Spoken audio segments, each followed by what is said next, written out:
longsword issues and how to avoid them. Yeah. So, you may have noticed if you sparred longsword at all that there's a certain situation that feels A, uncomfortable, and B, unsafe entirely. Which is this one here.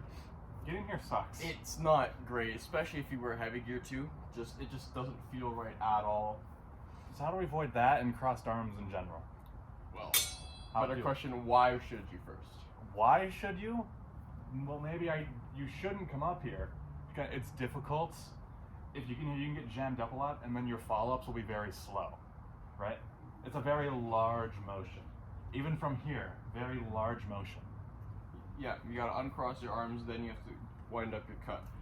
Well, here you just have to wind up. What if we have an equivalent that's both easier and faster? Oh, what would that be? What would that be? What if I do like my right side defense, or this is on my left side? What if I do it backwards? Oh, you mean the falso? Yeah, the falso. What if, say, if he attacks my left side, I defend like that. What a lot of people teach you when they attack your right side is do this, right? What if you don't do that? What if I just do what I do to my left side, but backwards? So he attacks my left, he attacks my right. That works just fine. Didn't cross my arms. Very fast, ready for that quick counter. It's what I prefer in gear, out of gear, anytime. It's just much better, especially being a left-handed fencer. Crossing here is a death sentence. I have no power here. I have no structure, because crossing arms does lower your structure. If you just push against me here, I cannot resist it. While if I have my arms uncrossed, I have a lot more structure to resist that.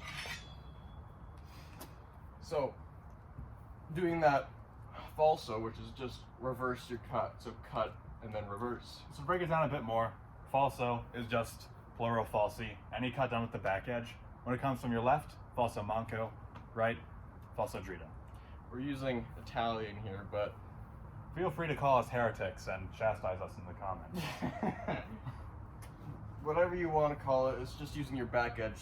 If you want to stay true to the German school, streichen. It just means like slashing. I don't like it. It sounds... It's a very open-ended term. I like my Italian stuff. Right, so I'm there, he attacks my left side. That's Zorn. Stops it nicely, right? My arms are nice and uncrossed. I can attack him in whatever way seems best to me. He attacks my right side. Same thing. Arms are uncrossed, he's open. I can attack him in whatever way seems best to me. Very little motion. I'm not wasting time doing this big motion, then unfurling it into another big motion. From here, small motion into another small motion. It's not also just because of speed where that's useful. It's also a lot more protective, and it's a lot more advantageous for you. So if he cuts me here and I perform that falso, his point is way out there. I've deflected his blade. It's not much of a threat, but still there. But my true edge is lined up perfectly for a counter. And even if, say, he attacks really hard, and we do this sort of bind, right? We get here.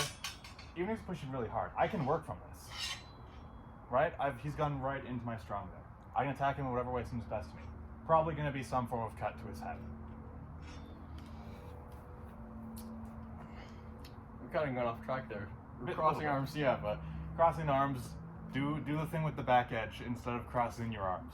It's a lot safer for you, because yeah, crossing your arms is a detriment. It's slow. You have no structure. It's dangerous, especially if this position in particular, if you've been showing, you're crossed, well, German ox. Try and avoid this. Yeah. My hands feel exposed as well. Not that you can't do this. Sometimes you will end up here. Try and avoid it. Yeah, just because anyone says it's not a good thing doesn't mean it's not useful. And you might find yourself in a... Bad does not mean useless. Yeah.